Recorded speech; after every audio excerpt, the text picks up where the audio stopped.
A hush descended over the room the moment Dwight Eisenhower's hand reached for the grease pencil. The date was December 19th, 1944, and the Supreme Allied Commander was preparing to do something unprecedented in modern military history. He was about to redraw front lines right in the middle of what would become the largest German offensive operation launched since 1940.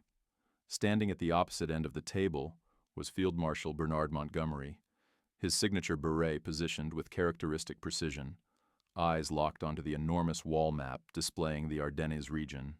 Montgomery had traveled to this emergency meeting in Verdun anticipating orders, possibly even an expansion of his command authority.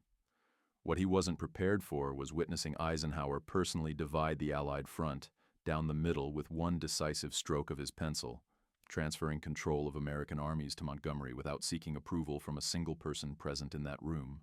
Just 3 days prior, the German Ardennes offensive had torn through what had been a relatively peaceful sector.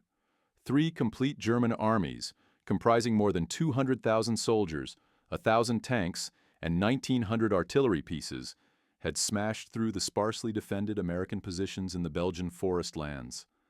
Communication networks had been severed. Entire units found themselves encircled. The front had descended into complete chaos. Now, inside a repurposed French barracks functioning as Schaff's forward command post, the destiny of the Western Front wasn't being determined through endless committees or transatlantic cables to Washington.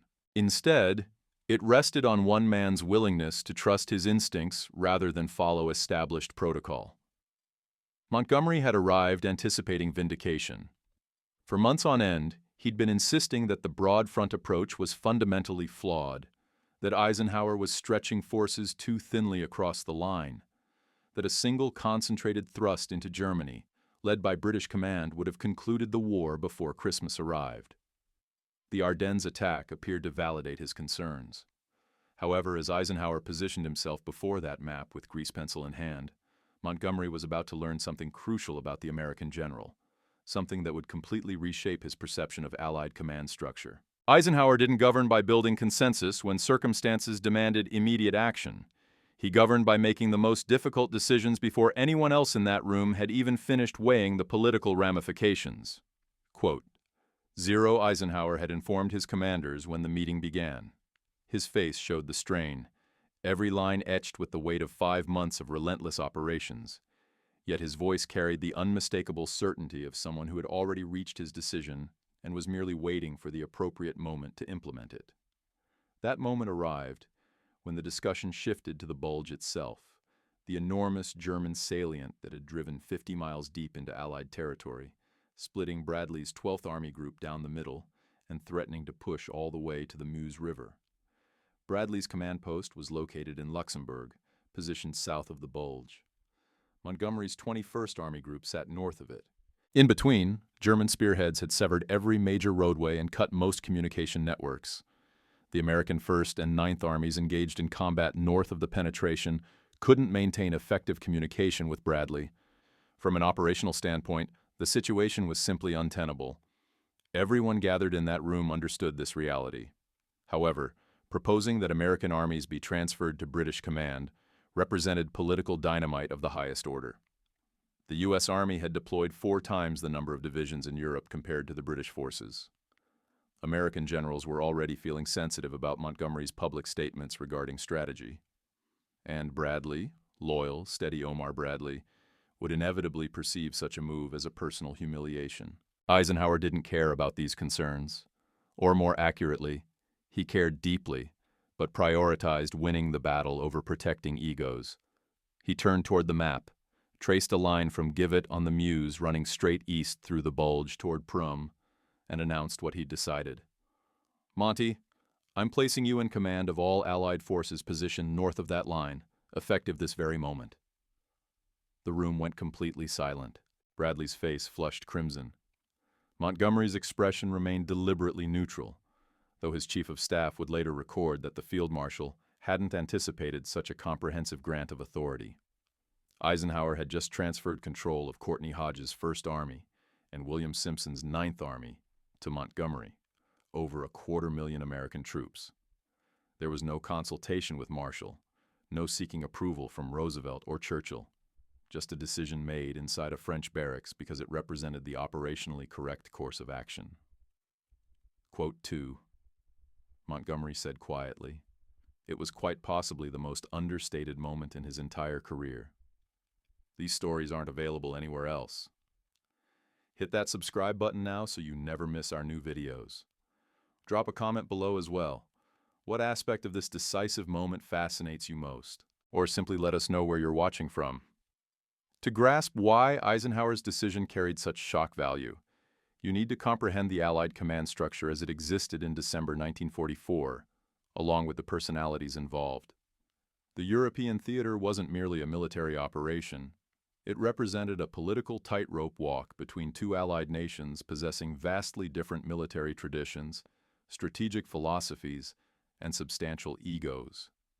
At the highest command levels stood Bernard L. Montgomery, who had achieved national hero status since El Alamein back in 1942.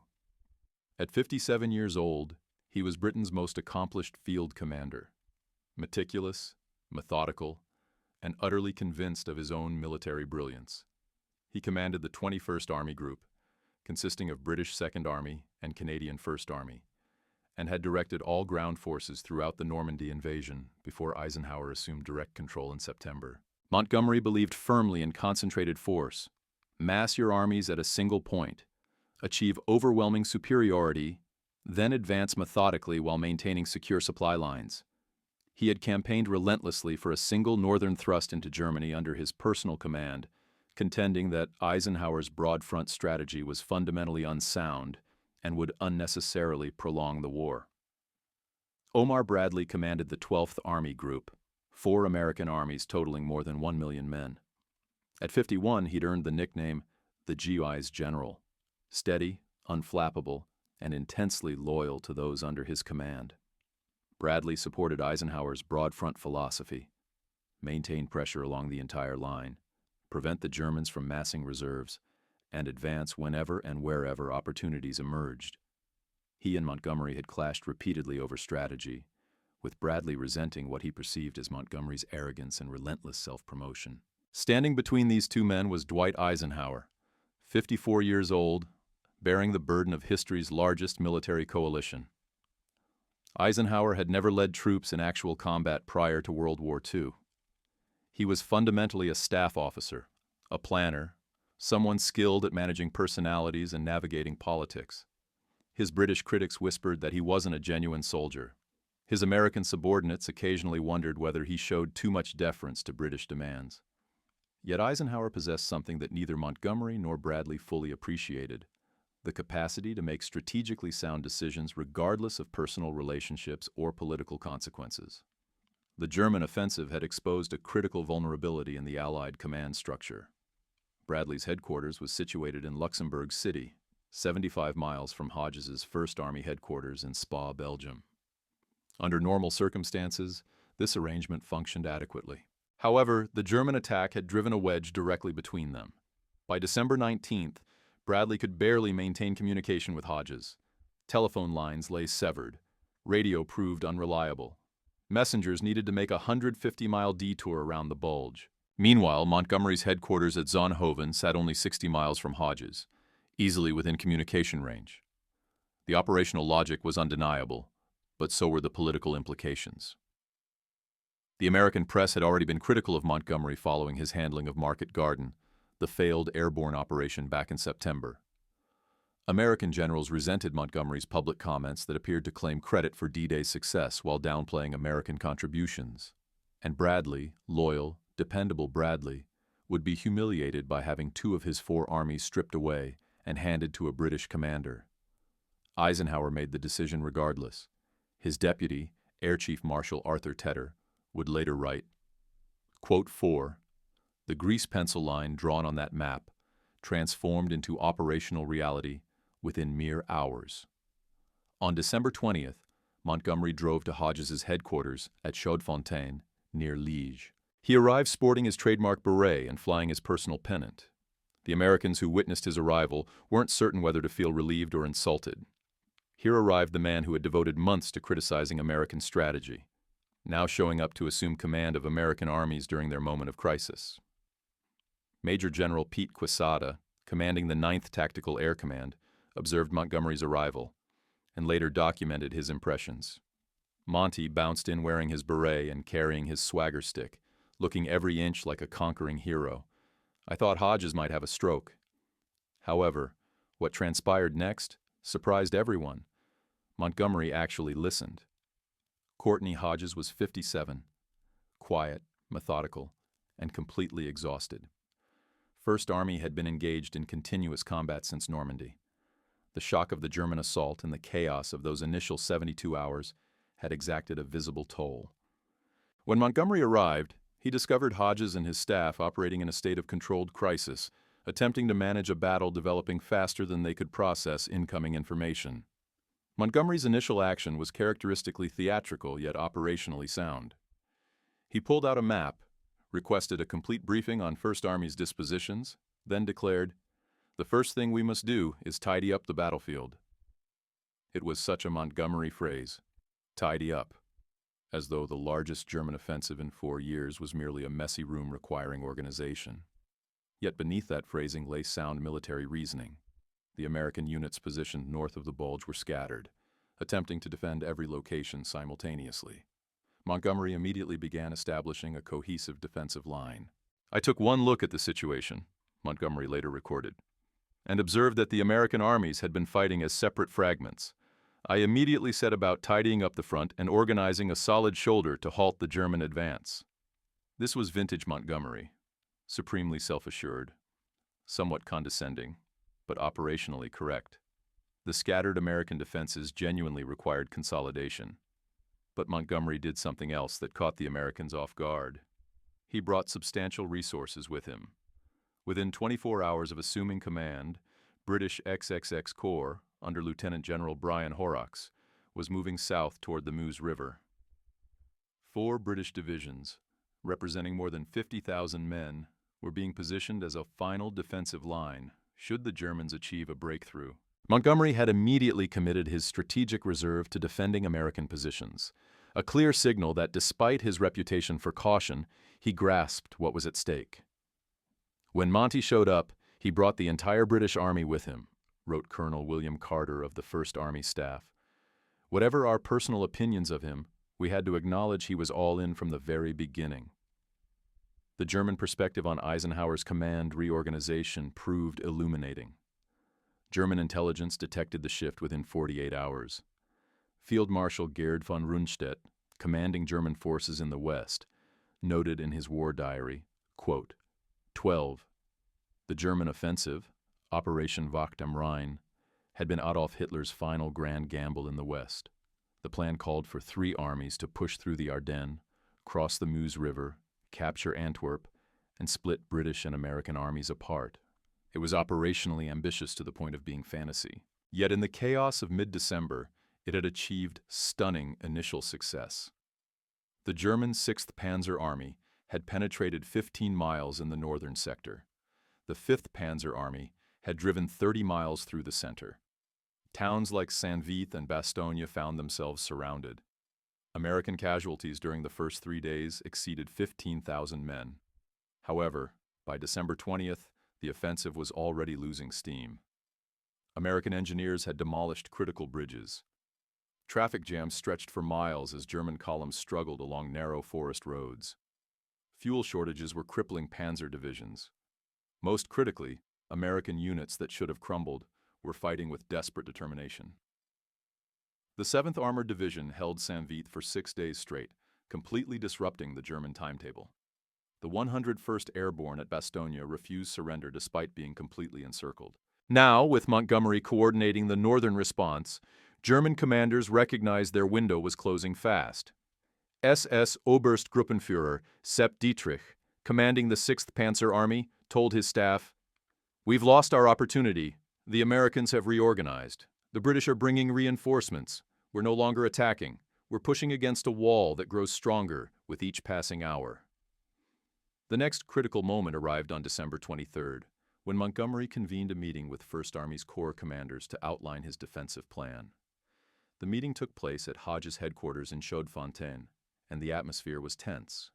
These were American generals who had spent the previous 6 months taking orders from Omar Bradley, suddenly facing a British field marshal who had arrived with supreme confidence and a reputation for viewing Americans as military amateurs. Major General J. Lawton Collins commanded the 7th Corps, the critical sector between the German spearheads and the Meuse River. Lightning Joe. Collins was 48, aggressive and protective of his command authority. He entered that meeting prepared to resist any British attempt to sideline American initiative. What he encountered instead took him by surprise. Montgomery presented his plan with absolute clarity. Collins later recorded, "He wasn't there to replace us or second-guess every decision. He wanted to understand what we needed, where the gaps existed, and how he could support our efforts. It wasn't what I'd expected at all." Montgomery's plan was straightforward. Establish a solid defensive line running from Malmedy through Halton to Dinant on the Meuse, roughly tracing the northern shoulder of the Bulge. American units would hold this line while British forces positioned behind them as strategic reserve. If the Germans achieved a breakthrough, XXX Corps would counterattack. Meanwhile, Patton's Third Army would attack from the south, pinching off the German salient. "The plan is simple, which makes it good," Montgomery told the assembled officers. "We hold the line, we counterattack when we're ready, and we destroy the German forces in the salient. Nothing complicated, nothing fancy, just solid infantry work." But Montgomery's greatest contribution wasn't actually his defensive plan. American commanders were already establishing defensive positions on their own. It was psychological. The Americans had endured 3 days of chaotic defensive combat, taking casualties, losing ground, watching units get encircled. Morale wasn't shattered, but it was definitely strained. Montgomery's arrival, backed by British reinforcements and delivered with absolute confidence, sent a powerful message. The situation was under control. Monty had this effect, recalled Brigadier General William Harrison, who served on First Army staff. He'd walk into a room, examine the map, and announce that everything was proceeding according to plan, even when it obviously wasn't. It should have been infuriating, but somehow it proved reassuring. He radiated this certainty that we were going to prevail.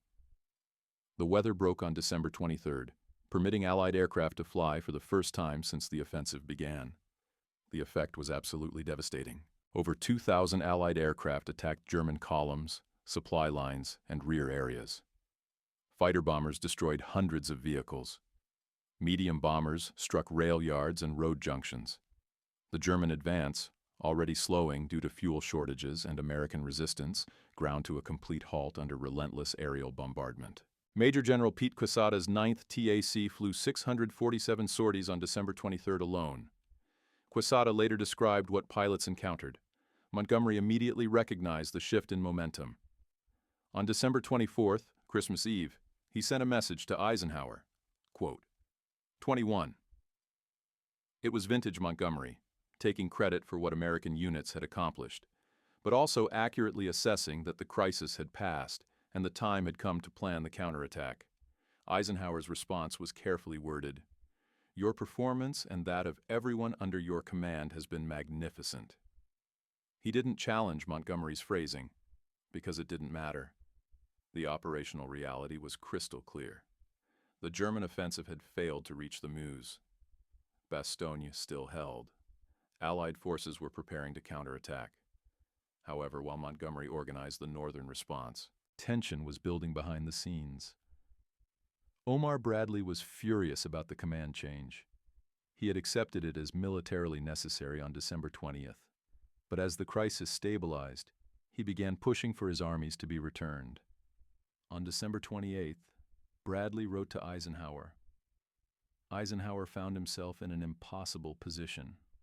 Bradley was correct that the operational emergency had passed, but Montgomery was equally right that the battle wasn't finished.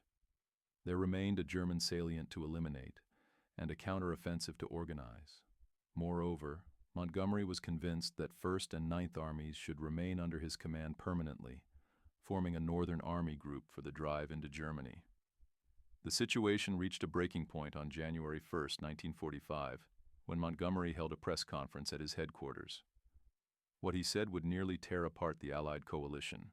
Montgomery's press conference on January 1st was supposed to be routine. Instead, it became one of the most controversial moments of the entire war. Standing before a room packed with British and American journalists, Montgomery proceeded to describe the Battle of the Bulge in a manner suggesting he had personally rescued the American armies from disaster. Quote 24. Montgomery began in his clipped professorial tone. Quote 25. The implication was unmistakable. The battle had been his to handle, and he'd handled it brilliantly. He continued. As soon as I saw what was happening, I took certain steps myself to ensure that if the Germans reached the Meuse, they certainly wouldn't get across that river. Again, the phrasing suggested Montgomery's personal intervention had been decisive, minimizing the role of American commanders and troops who had actually stopped the German advance. Montgomery went on. There it was again, as if the largest German offensive since 1940 required a British field marshal to organize Americans who couldn't manage themselves. Montgomery concluded with what he believed was praise. I have great admiration for the American GY. He's a brave fighting man, steady under fire, and with a tenacity in battle which stamps him as a first-class soldier. But the context made it sound patronizing, like a headmaster praising students who had finally learned their lessons under proper supervision. The American press exploded. Newspaper headlines screamed, Montgomery claims he saved Americans. Radio broadcasts questioned why American armies needed British rescue. Editorial writers demanded Montgomery be removed from command. One Chicago Tribune editorial, written by arch-isolationist Robert McCormick, called Montgomery the British general who has spent the war criticizing Americans while taking credit for their victories. General George Marshall, U.S. Army Chief of Staff, sent an urgent cable to Eisenhower. The reaction here to Montgomery's press conference is extremely negative. There's strong feeling that he minimized American contributions while maximizing the British role. This is damaging Allied unity at a critical time. Please advise on your assessment and intended action. Bradley was beyond furious. He called Eisenhower and threatened resignation if Montgomery wasn't publicly rebuked. Bradley told Eisenhower. Eisenhower found himself in the worst position of his entire command tenure. He needed Montgomery operationally. The drive into Germany required coordination between all Allied forces, and Montgomery commanded the Northern Axis. But he couldn't afford to lose Bradley, and he couldn't tolerate behavior that undermined Allied unity. Moreover, Eisenhower's own authority was at stake. If he couldn't manage his field commanders, how could he lead the final campaign into Germany? What happened next revealed Eisenhower's greatest strength as a commander. He understood that sometimes you have to risk your own position to preserve the mission. On January 5th, Eisenhower drafted a message to Marshall and the combined chiefs of staff. It was, in effect, an ultimatum. I am tired of the petty squabbling that seems to characterize our high command structure. If differences between commanders cannot be resolved, I will request to be relieved and return to the United States to assume another command. The work here can be done by someone who enjoys the confidence of all concerned. It was a stunning message. The Supreme Allied commander was threatening to quit unless his subordinates stopped fighting each other. But Eisenhower understood something about power. Sometimes the willingness to walk away is the ultimate leverage. If Eisenhower left, who would replace him? Marshall? He didn't want the position. Montgomery? The Americans would never accept it. Bradley? The British would object strenuously. Marshall's response came within 24 hours. You are doing a superb job. You have our complete confidence. Handle your subordinates as you see fit. The President and I support you entirely. Churchill sent a similar message. The Prime Minister wishes you to know that you have his full confidence and authority to take whatever action you deem necessary to resolve command disputes.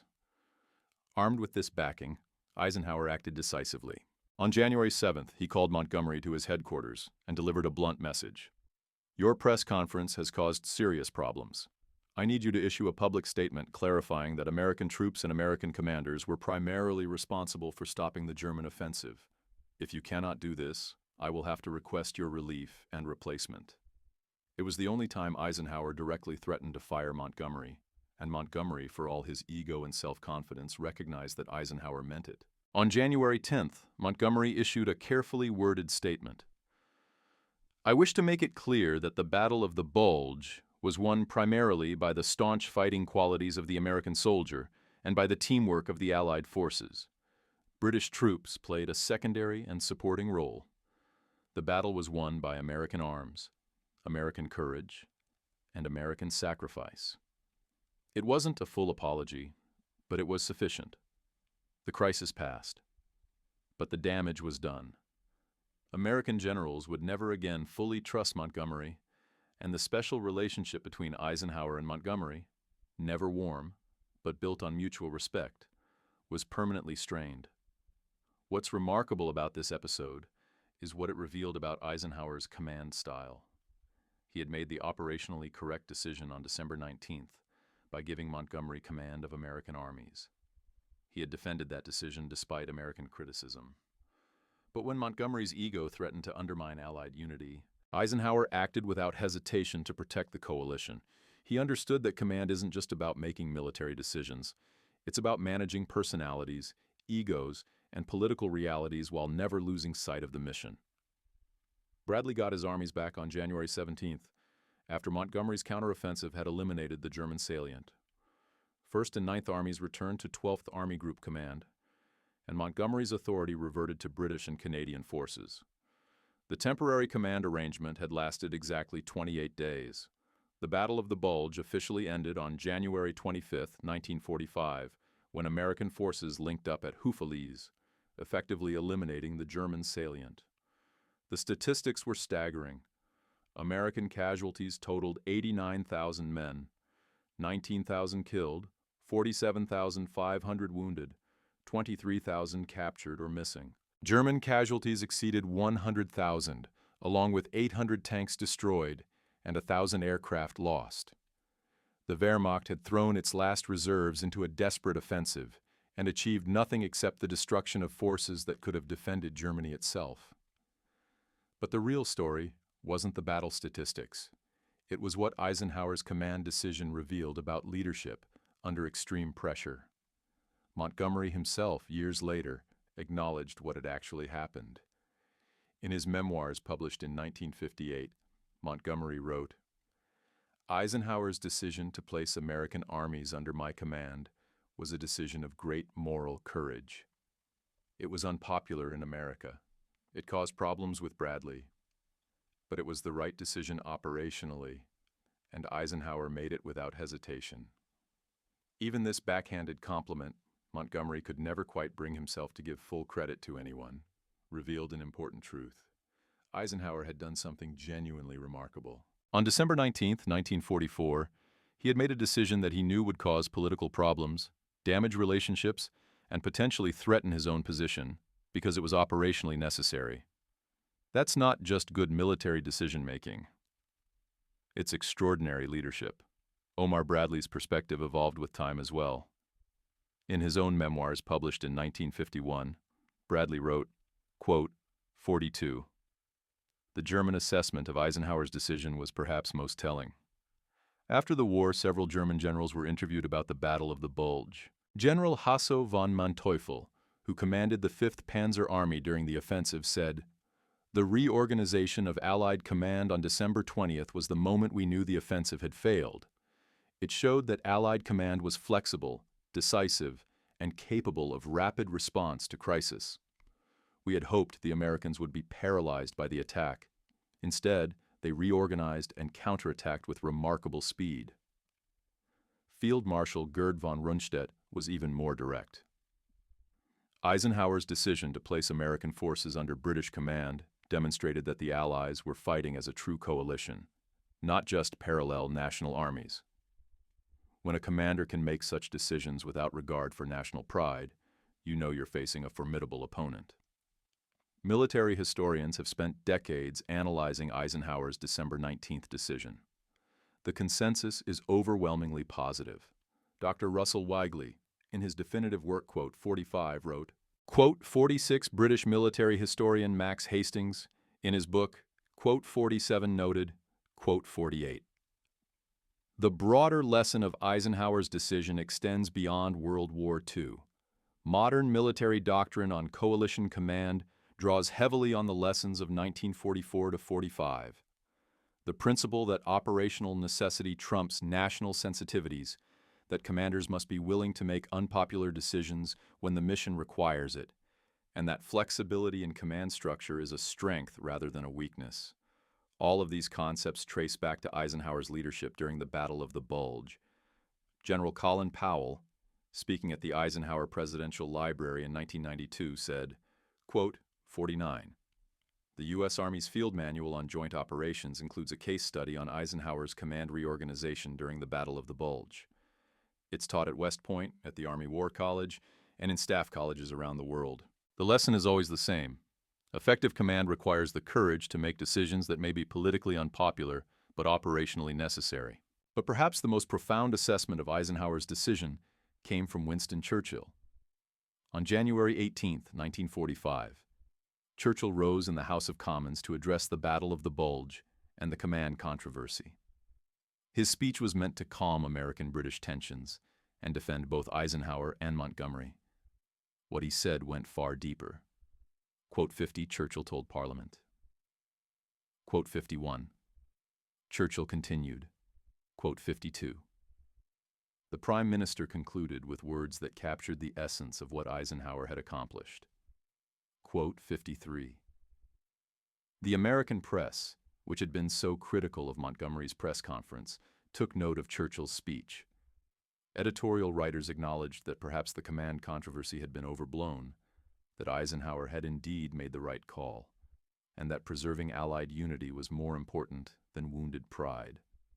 Time magazine, in its January 29, 1945 issue, ran a cover story titled, Quote 54, arguing that the command decision during the Battle of the Bulge showcased Ike's unique ability to balance military necessity with political reality.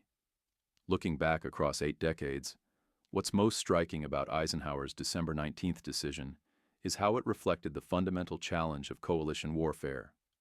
Every alliance faces the tension between national interests and collective objectives, between preserving prestige and achieving results, between politics and operational necessity.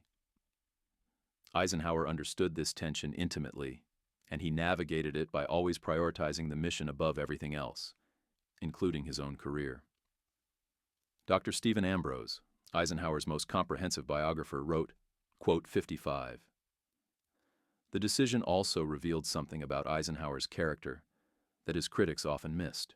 He was frequently described as a compromiser, a political general who succeeded through charm and consensus building rather than military skill. But December 19, 1944, showed a different side of Eisenhower.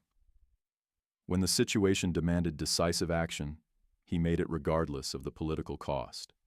He didn't ask for permission from Washington or London. He didn't convene a committee or seek consensus. He picked up a grease pencil, drew a line on a map, and changed the command structure of the largest military force ever assembled. That's not compromise, that's command. The contrast with Montgomery is instructive.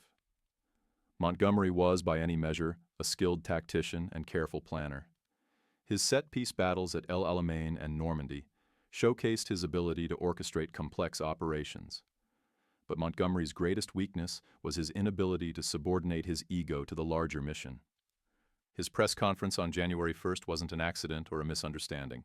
It was Montgomery being Montgomery, unable to resist taking credit and positioning himself as the savior of American armies. Eisenhower's strength was precisely the opposite. He had an enormous ego. You don't rise to command millions of men without one, but he was capable of setting it aside when necessary. He could absorb criticism, accept political risk, and make unpopular decisions because he understood that his job wasn't to be popular or to protect his reputation. His job was to defeat Nazi Germany, and everything else was secondary to that mission. This distinction matters because it speaks to a fundamental question about leadership. What makes a great commander? Is it tactical brilliance, operational skill, personal courage? All of these matter, certainly. But the highest form of command is the ability to maintain unity of purpose among diverse forces while making decisions based on mission requirements rather than personal or political considerations. That's what Eisenhower demonstrated on December 19, 1944. And that's why his decision stands as a masterpiece of coalition command. The aftermath of the Battle of the Bulge and the command controversy shaped the final months of the war in Europe.